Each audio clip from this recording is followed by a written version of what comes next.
MasterChef is back, searching for the country's best amateur cook. Go, go, go, go, go! Oh, you've got a towel on your head. I have. I'm very hot. 14 new contestants battle for a place in the quarter-final. This is a gastronomic triumph. Only the best will make it through to the final challenges. Please, quick, come on, guys.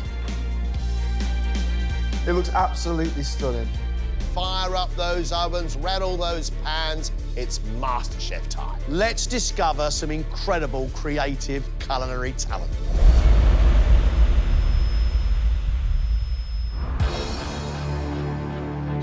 These 7 passionate home cooks all think they've got what it takes to become MasterChef champion.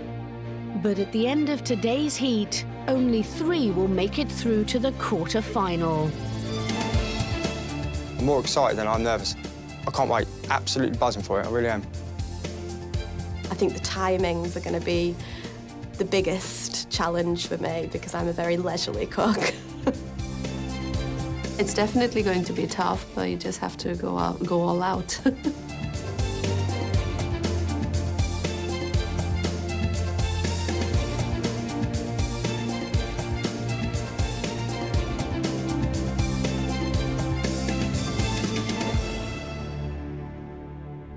Welcome to MasterChef, possibly the start of a great adventure. If you relax, you enjoy yourself, we are more likely to taste something yummy. Through those doors there, we have stacked our market full of some of the finest produce from around the world.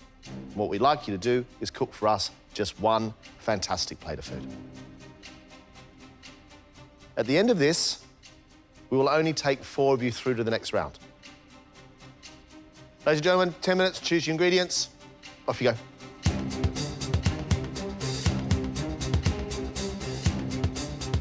Today's market ingredients include pork chops, lamb rump, and pigeon, as well as sea bass, turbot, langoustines, and clams. There's also a range of cheeses, nuts, grains and pulses, and a variety of fruit and vegetables. To try and obviously do something you've never really worked with before and you've only got an hour and 10 minutes is daunting. I'm going to cook what I'd cook on an ordinary day for my family. I think it's about not panicking. This market challenge is a great challenge because it allows these contestants to cook whatever they want. They have no restraints at all apart from time. They've got to have a decent amount of skill, but they've got to be able to deliver really tasty food that belongs together on a plate. I pretty much got an idea straight away, and it's a dish which I make quite a few times, so I've got faith in it. So, fingers crossed. I'm missing something and I can't work out what it is. You've got 1 hour and 10 minutes, 1 great plate of food. Best of luck. Let's cook.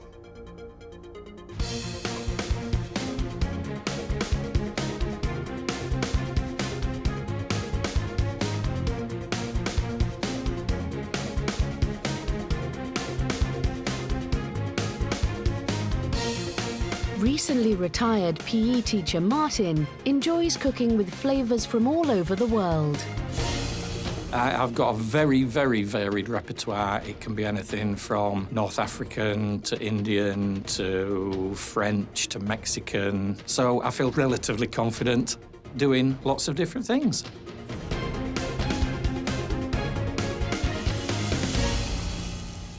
Martin, what are you going to make with all this spice? I'm going to attempt to make my own ras el hanout.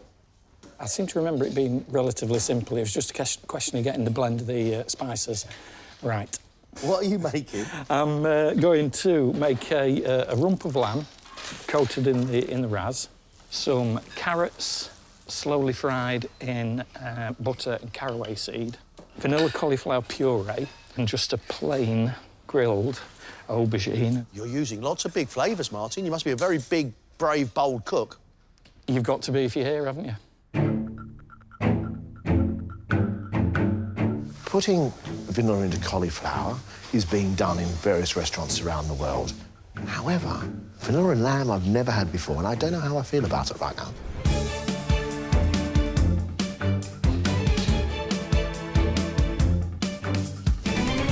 Thirty-year-old postman Mark loves cooking for his wife and 2 young children. I practice a lot and, you know, you get out what you put in, and I put a lot of effort in at home, so hopefully the rewards will be great. Mark's full of energy, full of confidence, and he's taken some key ingredients which I think should work together. Pork, celeriac, apple, and sage. That's fantastic. The pork chop needs to be moist and not dry. He needs to score the skin if he's going to keep it on, so the rind goes crispy. Last thing you need is rubbery skin around the outside of a pork chop. Why MasterChef, Mark? I love cooking, and this is what I want to do. It's where my passion is, it's what I love. Anything to do with cooking at the end of this. So Chef? Absolutely, I'd love to. Yeah, it's the dream. At the moment, it's a bit out there, but I'd love a restaurant, of course I would. I would love that.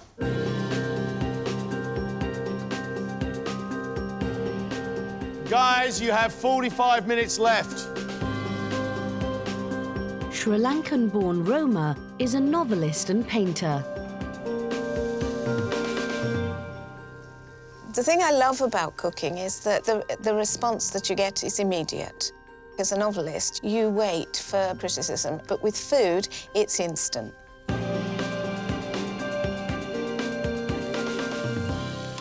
I'm making this dry Sri Lankan aubergine curry with basmati rice.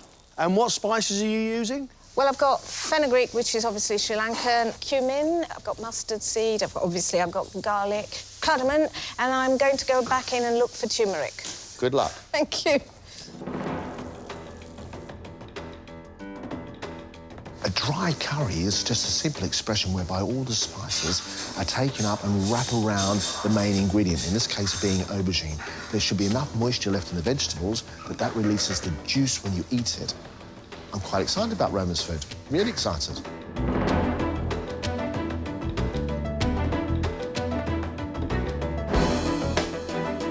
Anthony is a 999 call operator for the ambulance service in his hometown, Newcastle.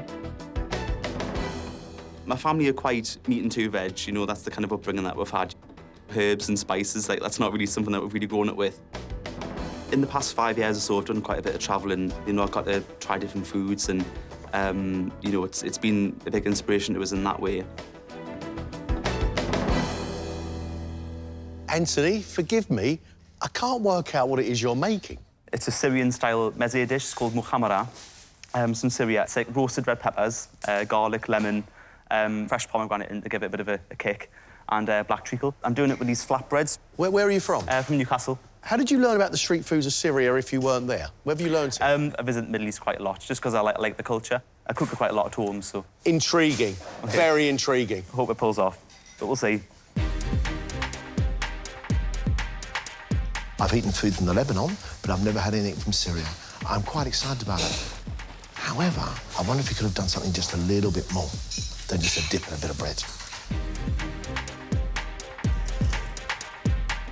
You've got 30 minutes. 26-year-old Chloe from Leeds loves cooking for friends and family. I'm a massive feeder, so I absolutely love feeding people. When they're eating, I'm like, are you enjoying it? Are you enjoying it? They're like, yeah, can I just eat it now? I'm doing a chocolate molten cake / fondant with a berry and pecan brittle. What's a molten cake? It's basically a fondant, just with a melted middle.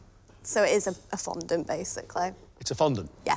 I'm just calling it molten cake to be fancy. I don't usually do sweet things, so it's quite risky for me. I'm having to wing measurements and things. But you've written out the measurements exactly? Yeah. So where's the winging coming from? Because I think it's like some things I know are half to double, so I've kind of tried to remember it that way, but I might have got it the wrong way around, so...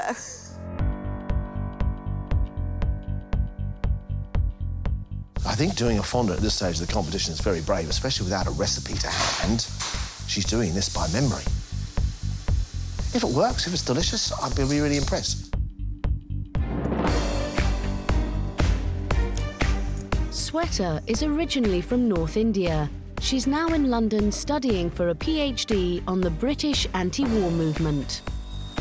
Being a student for a long time teaches you how to make the most out of the most minimalistic things you have in your kitchen. You just have to invent your own dishes sometimes, using the most random ingredients. You're in the middle of a PhD. Why are you here on MasterChef? I like taking challenges, and I've always loved cooking. My parents didn't let me go to culinary school, so now I'm in a position where I can make my own decisions and so this is my decision. What are you cooking? A sea bass with some pickled vegetables, Hasselback potatoes, salsa verde. OK, why this dish out of all the things you could have done? I love fish. I grew up in a place with plentiful of fish. So, yeah, I thought I should make a fish. Pickles, sea bass, couscous and Hasselback potatoes with salsa verde. I think there might be too many things on the plate. You have 15 minutes left. Just 15 minutes. 36-year-old Stuart is an internationally renowned cocktail bartender. I make cocktails, I throw bottles around, I get to travel all over the place and do what I love. I've just got to try not to throw all the stuff around.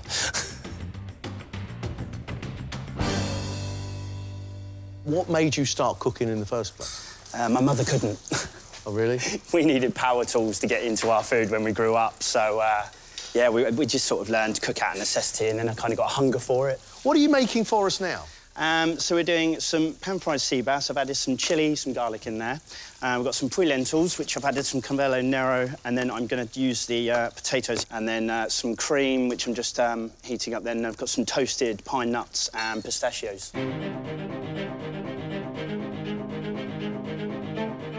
Sea bass and cream sauce? The cream sauce is a bit of an anomaly as far as I'm concerned. 2 minutes, people. 2 minutes.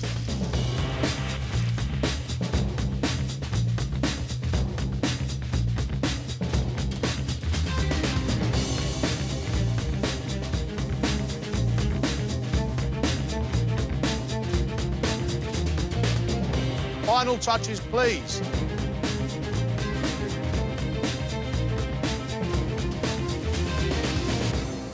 Time's up. Stop.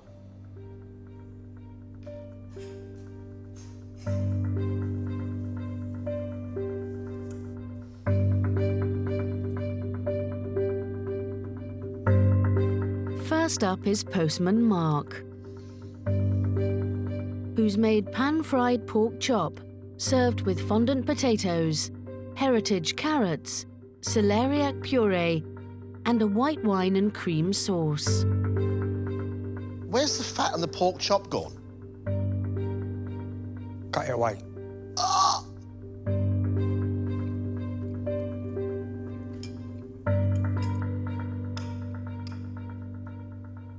Your pork chop's a bit dry and a bit over. I'll put a bit of butter on it. It'll love it. I'm not a fan of cream sauce with pork because pork is fatty and the cream sauce gets fatty as well. Your vegetables are cooked nicely. Your fondant potatoes are soft.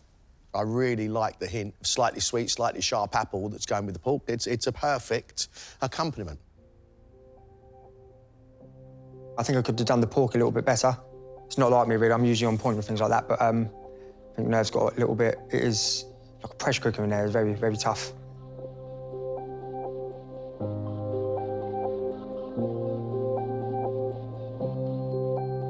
PhD student Sweater has pan-fried a fillet of sea bass, accompanied by Hasselback potato, couscous, pickled purple cauliflower, fennel and radish, samphire and salsa verde. I've never seen it like it. It defies description.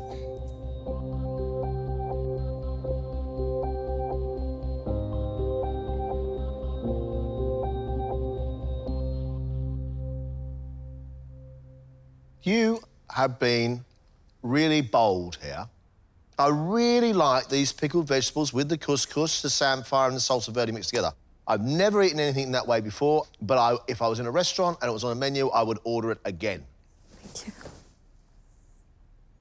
I'm happy with the way you cook the fish, and I love the seasoning that you've put on there. However, the potato doesn't work with the pickled veg, but I think you're a really interesting cook. I think you've got a good eye for presentation. Thank you. Thank you. I was happy with what I made. It tasted good. That's the most important thing for me. Flavors are the ultimate thing in a... I'm just glad it's over more than pleased. It's nerve-wracking to be there. Novelist Roma has made a Sri Lankan dry aubergine and green bean curry with aubergine fritters on turmeric-flavoured rice.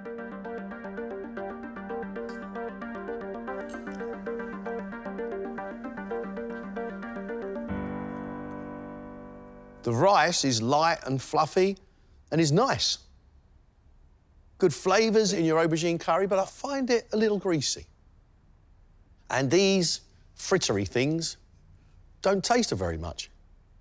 I suppose when you say to me Sri Lankan curry, I expected something a little bit more vivacious, a bit sort of more dancey on my palate, and it doesn't quite do that.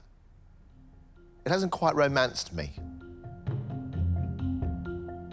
This is something I cook a lot, and I'm disappointed I couldn't get my act together to cook it properly. Retired PE teacher Martin has cooked Moroccan lamb spiced with ras al hanout, served with vanilla and nutmeg-flavoured cauliflower, roasted aubergine and carrots, garnished with pomegranate seeds, and finished with a red wine sauce.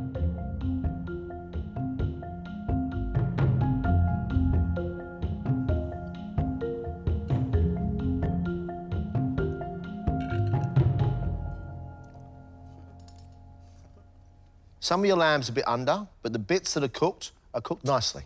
That little bit of vanilla and the cauliflower, that works together. However, I don't get any caraway at all on your carrots, and what I don't like are the pomegranate seeds across the top. I've already got enough going on in my mouth without another injection of flavour going on. Extraordinary array of flavours. Some really work for me, some don't. I'm OK with the vanilla in the cauliflower. That's a slight sweetness.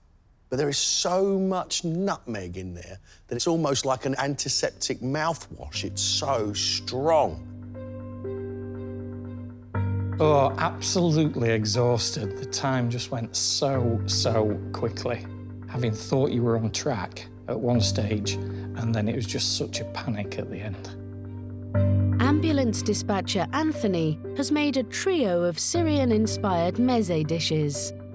Kak flatbread with sesame seeds, fried tomatoes with pickled lemon and mint, and a red pepper, pomegranate and walnut mahamara dip. What's it called? Muhammara. Da-ba-ba-da-da. Muhammara. Da-ba-da-ba. Anthony, well done. You're through to the next round. Oh, thanks. God.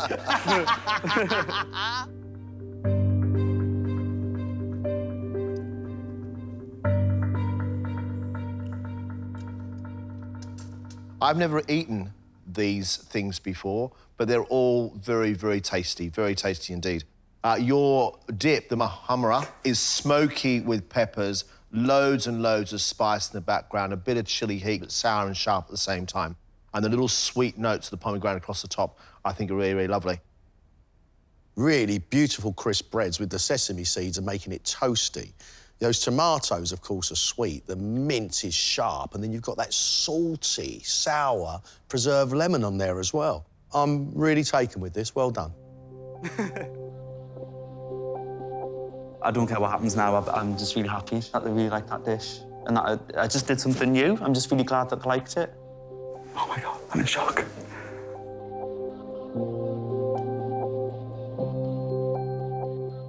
Bartender Stuart has cooked pan-fried sea bass, flavoured with chilli and lime, on pui lentils, cavolo nero and potato, with tender stem broccoli and a toasted pistachio, pine nut and cream sauce. It looks burnt to me.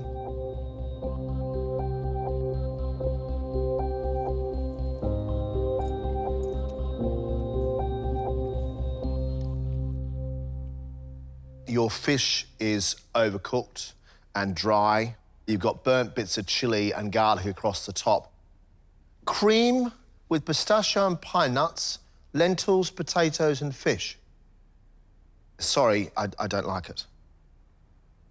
I like your use of lentils and cavallonero black cabbage. I think that's great, and you've got good seasoning. But I really don't like that sauce you've made. I really don't, I'm afraid.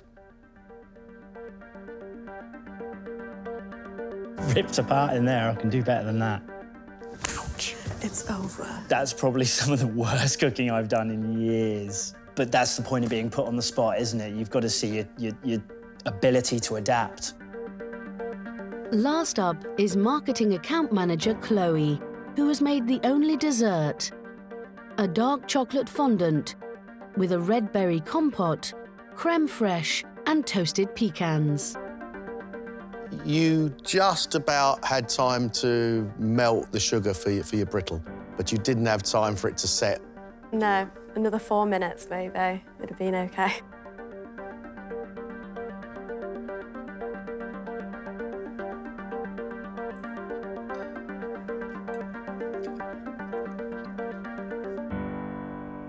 The cake itself is slightly too dense, slightly too heavy, but you have a perfect runny chocolate centre, which is rich and gooey and exactly how it should be. That, on a first round of MasterChef, is not a bad attempt at all. I like the red stewed fruit underneath with the sharp blackberries and the sourness of your creme fraiche, and it's a decent choice. But we're missing our brittle.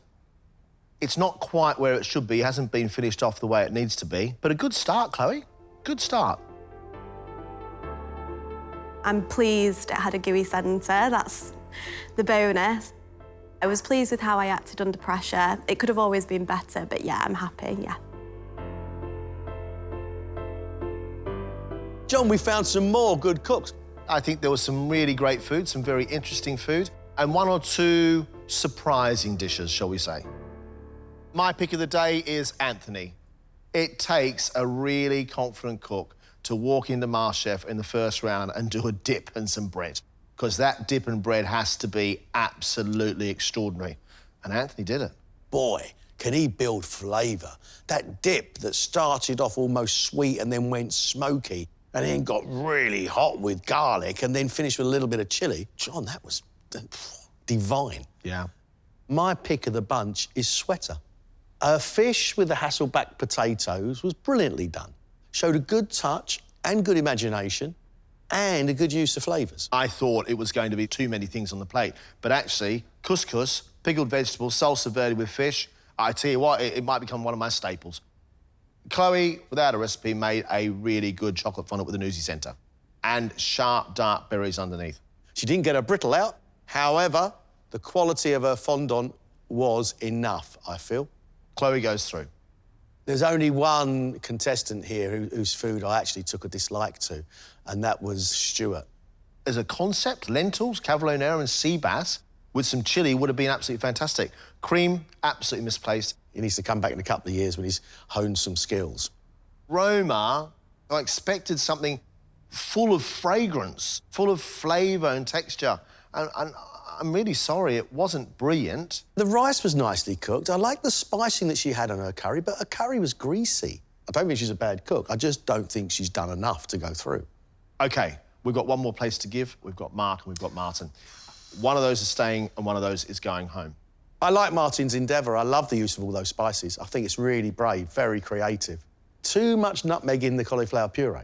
But apart from that, he managed to conjure up some good flavour. But on the side, we had bits of carrot, which were missing the caraway, aubergine, which was a bit tasteless, and the whole thing presented in a very unusual way. Mark got good flavours on there. Quality, tried and tested, classic flavours. Sage, apple, pork. All those things were always going to work together. His issue for me, the big issue, was a cream sauce. And the pork was a little bit over. I massively want to go through to the next round. I think I've got it in me to go a lot further. Just fingers crossed, I hope I do. I want to go all the way. And if I go out, I'll go out thinking I didn't do myself justice.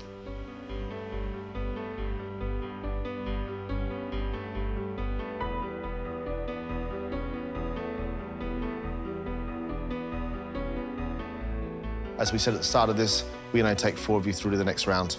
That means that 3 of you will be leaving the competition. Sweater, Anthony, Chloe, congratulations for staying with us. Along with the good news comes the bad news. Stuart, Roma, I'm sorry you're both leaving us. Thank you, guys.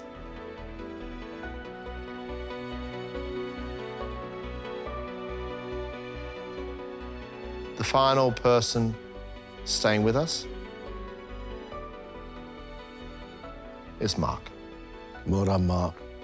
Martin, so very sorry. Thanks very much.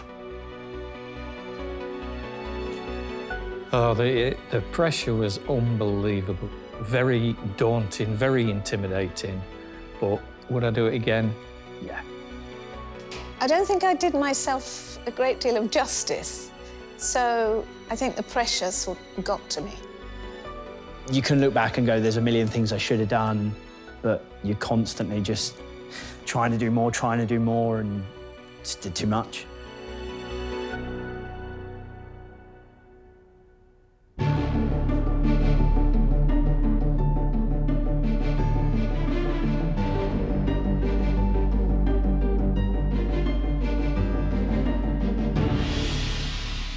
You are going to present your food today to 3 incredible people. Daksha Mistry, Thomasina Miers, and Steven Wallis. You impress them, you will deserve a place in a quarter-final. 2 courses, 4 plates of each course, 1 hour and 15 minutes. At the end of this, 3 quarter-finalists, which means that 1 of you is going home. Let's cook.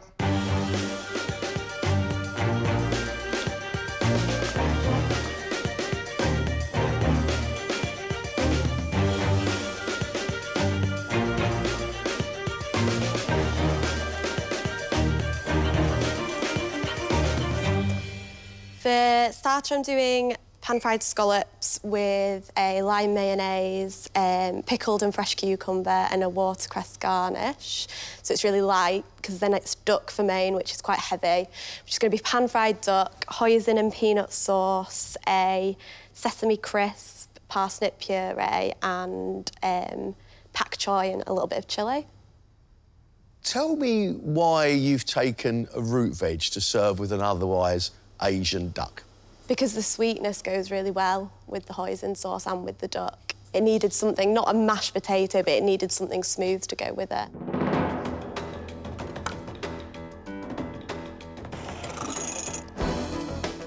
The first course of this scallops with the lime mayonnaise should deliver bags and bags of flavour and have real clarity. Her main course, however, I feel has no clarity at all. Because I don't understand why you'd want to put a starchy, creamy vegetable with an Asian main course. I want to show that I'm good at cooking both fish and meat. The main concerns are probably around cooking the duck and making sure the skin's crispy, and also getting everything plated in the time.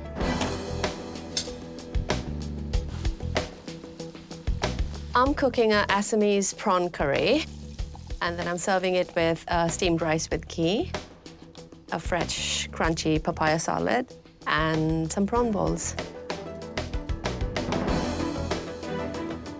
For my dessert, I'm making a tapioca kheer with saffron, cardamoms, and pistachios.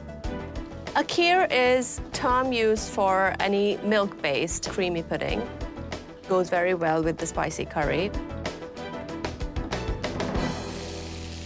What's interesting, you're saying you're making an Indian-style Assam, where it is, northeastern India, but you've got fish sauce, you've got lime leaves. which many people would consider to be a lot more sort of Southeast Asia, don't they? Yes, because our culture is quite similar to the Burmese and the Thai culture, because our ancestors did come from Thailand. So we have the same produce to be used in our meals. Excited about your food? Yeah, me too. Me too. Oh no. In that prawn curry, we have lime leaves, lemon leaves. We've got some fish sauce as well, some Asian fish sauce. I don't know, I've never had anything like this.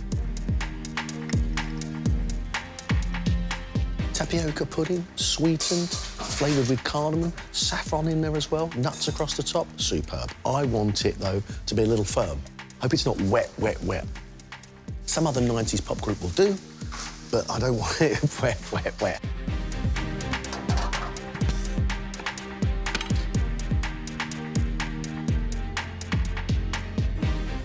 Getting through the first round was, it was tough. I really want to pursue this as a career, so hopefully I can do myself proud, yeah.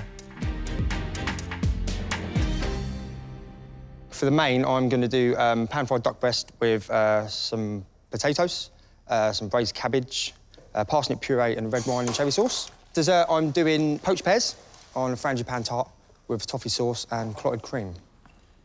Whoa. A lot of work to do for your dessert, and actually a lot of work to do for your main course. Why have you given yourself so much to do, Mark? It's MasterChef, John, so this is what I'm here to prove what I'm about. I have just one thing to say. Timing. I mean, there was a huge amount of work to do. Poached pear in a frangipane tart with cream, OK, and a toffee sauce? I don't think so. I think a toffee sauce is a sauce too many there.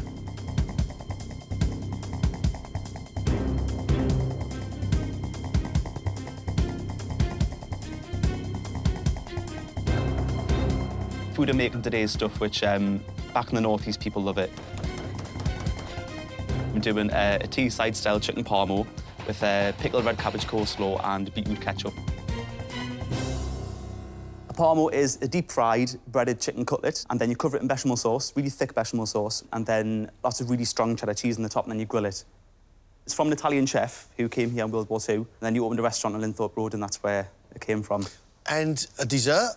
Dessert, I'm doing a brown ale chocolate fondant, because, of course, I have a really good brown ale in the northeast. Serving it with honeycomb cream. Why wouldn't you do the Syrian food that we fell in love with? To be honest, I love foreign food, but then again, I'm a bit of a home bird as well. I just thought I want to have a little taste of the northeast. It'd be wrong not to.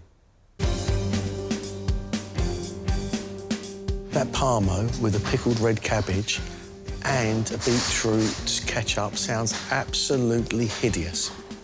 Wow. I don't know where to start, I don't know where to finish. It's a chicken burger without a bun. I don't mind telling you right now, John, I want to run away and hide.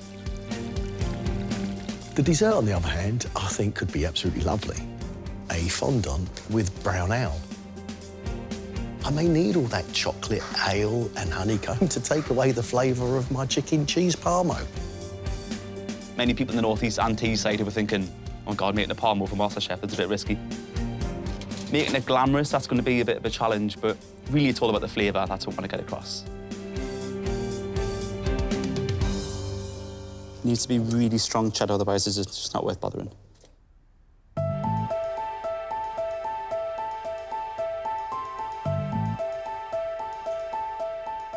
Obviously, it's early days for these guys, so I'm looking for some of the dishes to be presented well, with the flavours coming through. Whatever they're cooking, I want the flavours to be there. Any chef or cook will tell you that being cooked for is the biggest treat on earth. And seeing what these different people from different walks of life have got to give, it's an honour. I love it. Sitting down being fed, what could be better? I think it's going to be very hard, it's going to be challenging, but don't forget your passion in amongst what you're doing.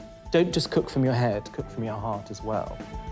The meals we have on this table, they really stand out in your memory, don't they? They do. They really, I really remember them. Different kinds of menu every time, fantastic. 6 minutes, Chloe. Mm-hmm. Enough time to cook your scallops, isn't it? Yeah. Just. It's so easy to overcook a scallop. What you really don't want is a hard bullet. You want a lovely tender scallop, but you want caramelisation on the surface area. I mean, that's the most important thing for me. How are they looking, Chloe? Good. They're looking good. I'm hoping there's some real spikes with the lime, the watercress, and the cucumber. 2 minutes, Chloe.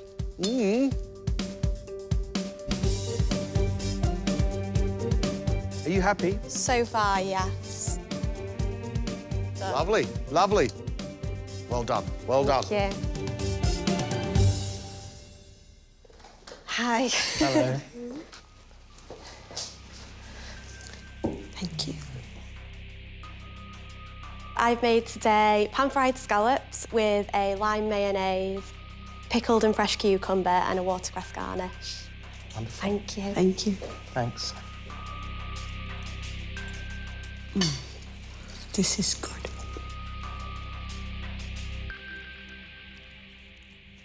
I think she's cooked the scallops beautifully. They're lovely and caramelised on the outside and very tender in the middle. I just feel maybe she could have done a tiny bit better job of seasoning. Similarly with the aioli, some lime zest would have given you a richer, limey flavour.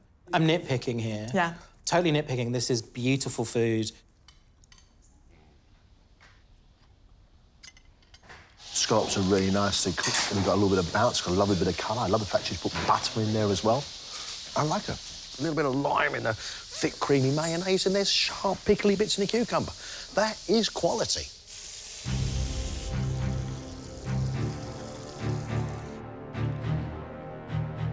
You've got 5 minutes, Chloe.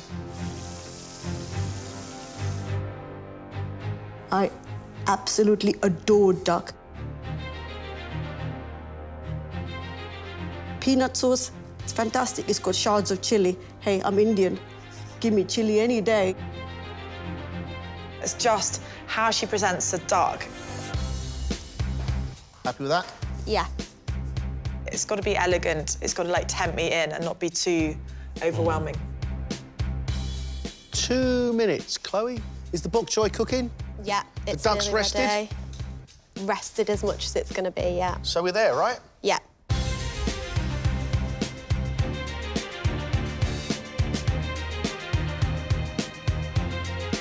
Looks good. What's left to go? Just the crisps. I say.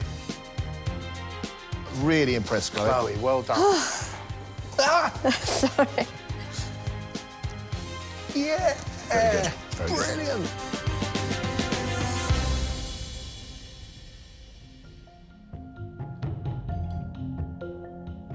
I've made pan-fried duck with a hoisin and peanut butter sauce, a parsnip puree, pan-fried pak choy and chilli, and sesame crisps. Thank you. Thank you. And she really knows how to plate up food to make it look good. It just invites you in, doesn't it?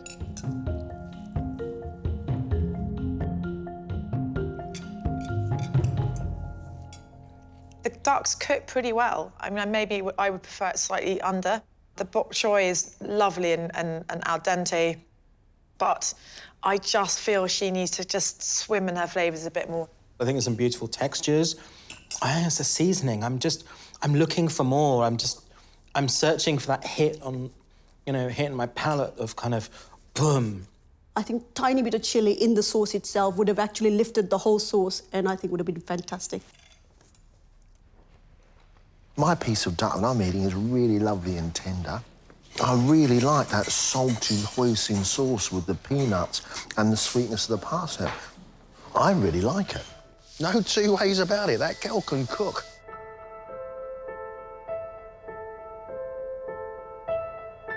I am pleased with what I've served. There's always room for improvement, but given the pressure and the time constraints, yeah, I'm pleased. Sweta, you OK? Yeah, I think I'm on time. What's left to do? Just plate up, really. I want true Assami flavours. It's very mellow, very nice. You don't want to overpower it with spices. Come on, finish it off. Yeah, my hands are shaking. And I love there's lots of contrast with the papaya, the chili, the lime, and the sort of fried element versus the curry. So I think this is going to be a real treat. What's that? Dressing with palm sugar, lime, fish sauce, and chilies. Lovely. Let's go. Well done. Well done, well done. Hello. There you go. Thank you. You're welcome. Thank you. Today I've made for you Assamese prawn curry with lime leaves and coconut cream. With that, we have ghee rice, some prawn balls, and a crunchy bean salad. Hope you enjoy it. Bye. Thank you.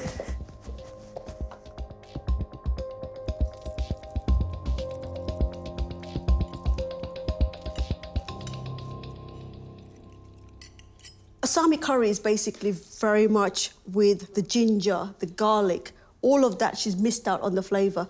And I feel as though the sauce is very, very dry. And I think she's overdone with the salt. For me, this is quite a delicious plate of food. There's real guts in that chilli sauce. There is heat in there is flavour. I've got, like, lime leaf coming out. This fritter, I think, is delicious. It's tender, and there are, like, lovely morsels of prawn in there. I love the beans because you need some crunch, you need some palate cleansing. I like it. I think it's bold. I think it's original. There's a real saltiness in that sauce and a burning little bit of chili heat. The fish balls are really, really strong and very, very pungent indeed. Some may say that's too salty. I quite like the power of it. You need the freshness of that salad because of the saltiness in the sauce. And actually, I'd like those prawns cooked a little less. Oh, come on. Sweater? Yeah. 15 minutes from dessert. Yeah.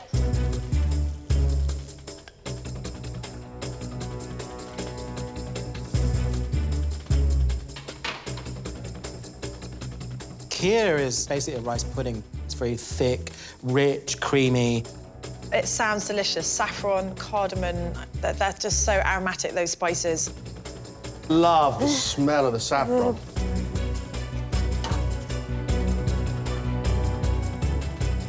Was that just sugar? And butter. Sugar and butter makes fudge. That'll do it. Look at that. Right, can we go? Yes.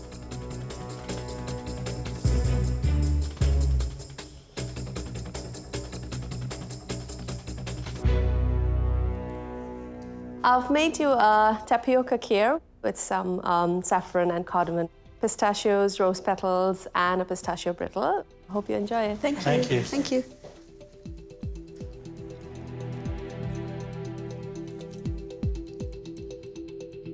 The kheer itself is very nice. It's not gloopy.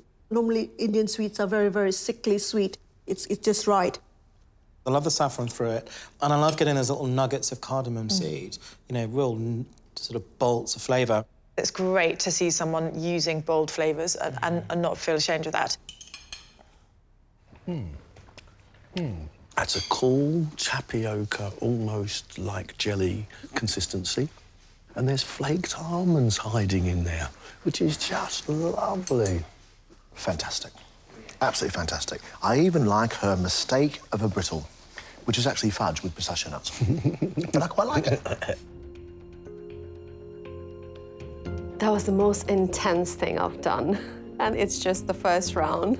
But I'm just glad I didn't go over, and the plates look decent, and they're out.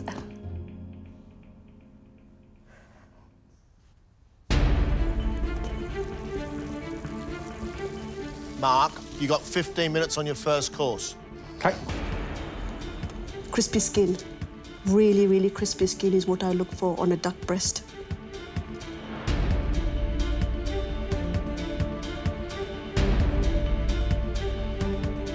Fondant potatoes, when they're done well, are spectacular.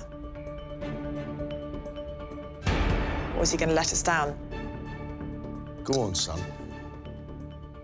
You happy with it all, Mark? At the moment, yeah, not bad effort, I think, to try and churn this out. What I'm really excited about is that red wine and cherry sauce. This will either be sensational and delicious, or it might be a bit of a nightmare.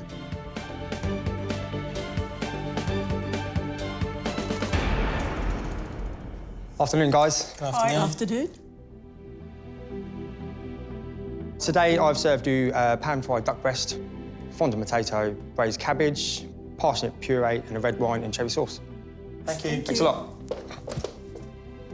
It could all be delicious, but the visual is not amazing.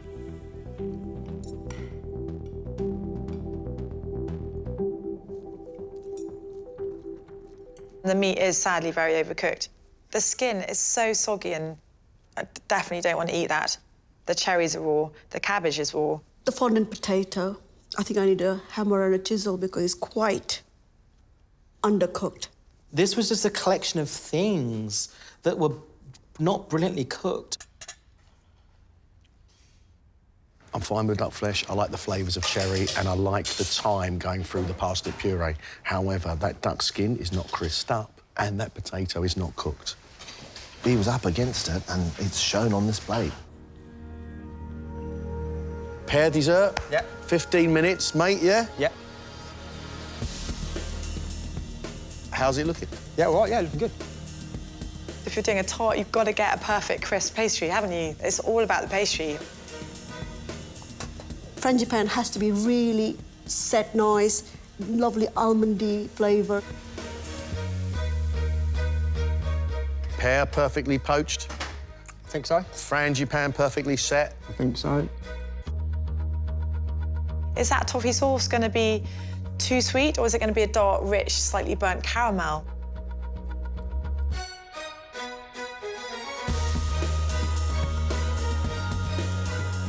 Right, Mark, you done? I am done. Off you go, chef.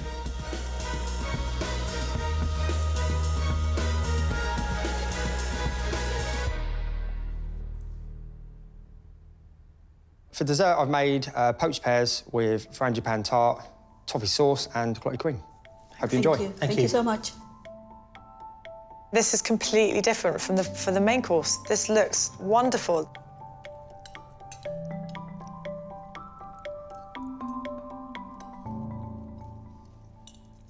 The pear is tender, the pastry is lovely and crispy. The toffee sauce, I'm glad he hasn't put too much on it because it would have been sickly. It's just a little drizzle, it's fine. I think he's pulled his socks up for this one, I think, by the looks of it. The savoury was a bit of a disaster, so I think he's redeemed himself in that respect.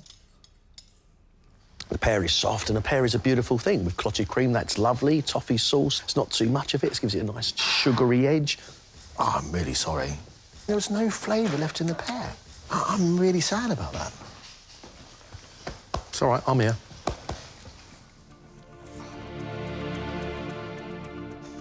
I don't think it was my best. The timing is such an issue. I had so many things on the go. I hope I've done enough to stay.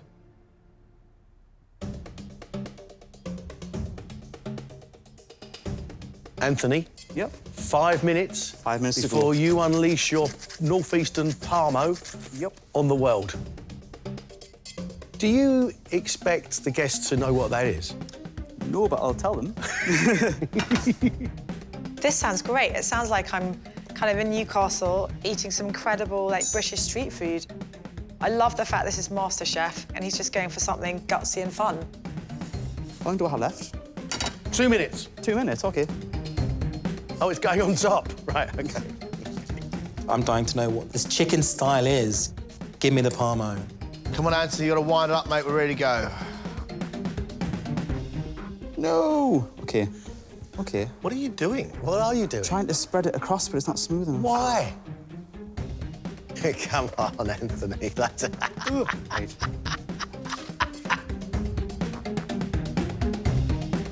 Now, the back of a spoon, smooth it all over. Do not ruin the elegance of the dish. It's no hard elegance. Happy? Yep. Go, Parmo.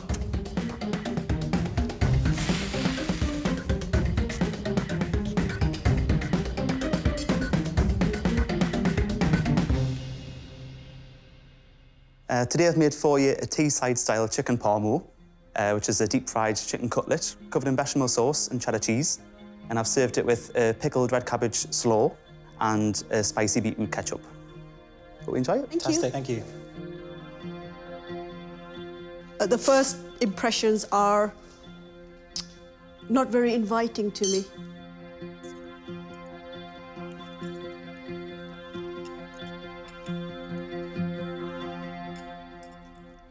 He could not have made it look less attractive on the plate if he tried. But amazing. It tastes great. The chicken's cooked well. It's a really lovely crispy crumb on it. It's full of flavour. The beetroot ketchup, it's absolutely lovely. And the coleslaw is really delicious as well. It's crunchy, it's got a bit of tartness, it's cutting through the heaviness of the cheese and the bechamel sauce. This is the most original plate of food we've had the whole day. You know, who knows, this could be the next big thing, you know, hashtag chicken parmo. The problem is, it just looks really bad, but it also tastes quite good because the chicken's really moist and lovely, and the cheesy sauce across the top, it's like a chicken burger. It tastes a lot better than I thought it would, I'm pleased to say.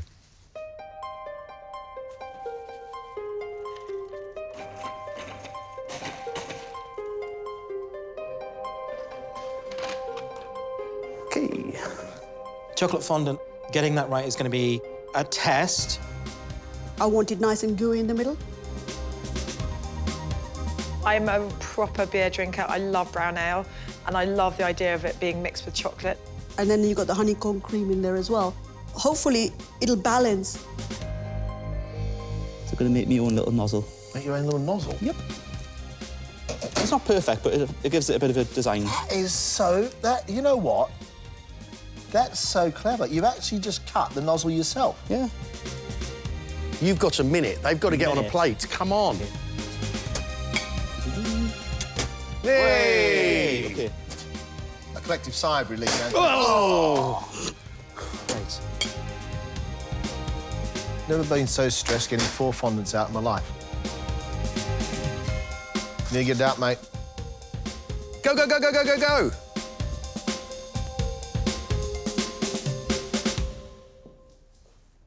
Today for pudding, I've made you a brown ale chocolate fondant with a black treacle honeycomb cream. It's nice and smoky, so hope you like it.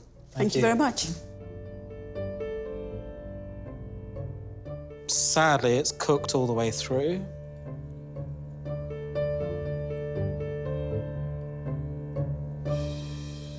Fondant has to be oozy, lovely, unctuous. I wouldn't be able to finish the whole dessert. It's too cakey for me. That brown ale in that fondant is great. Those really bold, dark flavours. That honeycomb's dark, he's taken it really far, so you get those bitter notes of the caramel. The plating skills you can learn. But I kind of love what he's done here. It's just balance. Well, there's no liquid in the centre, man. It's like the Parmo. It's got no presentation whatsoever. He said it's about the flavour, and he's right. It's good flavour. I'm glad I got to serve a little slice of home. I just hope they like it, because, I mean, these are things which, you know, my friends and family eat, and hopefully I've give a good representation of the kind of food that we make. We had classic food, we had French-style food, we had Indian-style food, and we had food from the exotic northeast of England. My cook of the day was Chloe. Scallops were cooked beautifully, duck cooked well. I think both dishes looked an absolute picture and a really clever choice of ingredients. I'm impressed with Chloe. Thomasina and Steven loved Sweater's curry. Daksha was unsure. The prawns were a little bit overcooked. However, that sauce was pungent and strong, and I like that. You know, she's not shy about what she's doing, because then you get to dessert, and you've got this tapioca pudding. Firm, but chilled, flavoured with cardamom and saffron.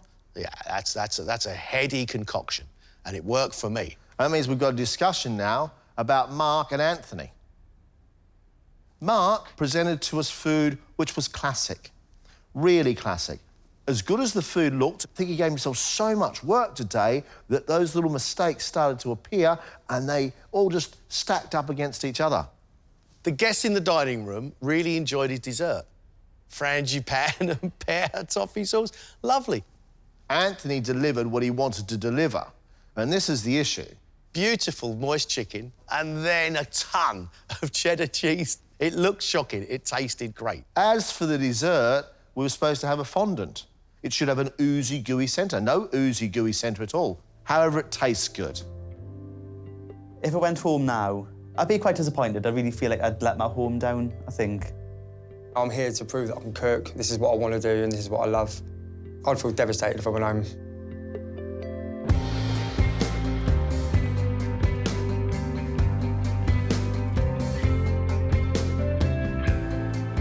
At the start of this, we said we would give 3 quarter-final places, and that means that one of you is leaving the competition. We've made our decision.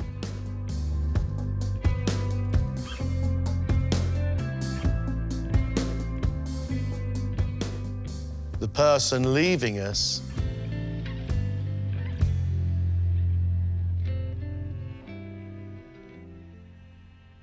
is Mark.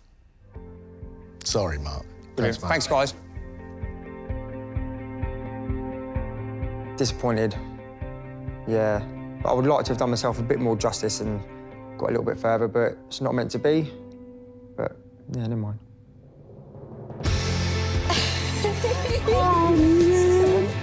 Oh my God, ecstatic. Like, that was really, like... I can't believe I brought a chicken parma to this stage and it's got us through. I honestly didn't think I'd get this far. It's only going to get harder and harder, so a lot of practice is needed. I'm just absolutely delighted. I'm very proud of myself and ready for the next challenge. Next time, it's the quarter-final, and Sweater, Chloe and Anthony will be joining George, Mary and Kate to fight for their place, cooking for one of the country's top restaurant critics. Quick! I'm doing it. When I set this challenge, this was what I was hoping for.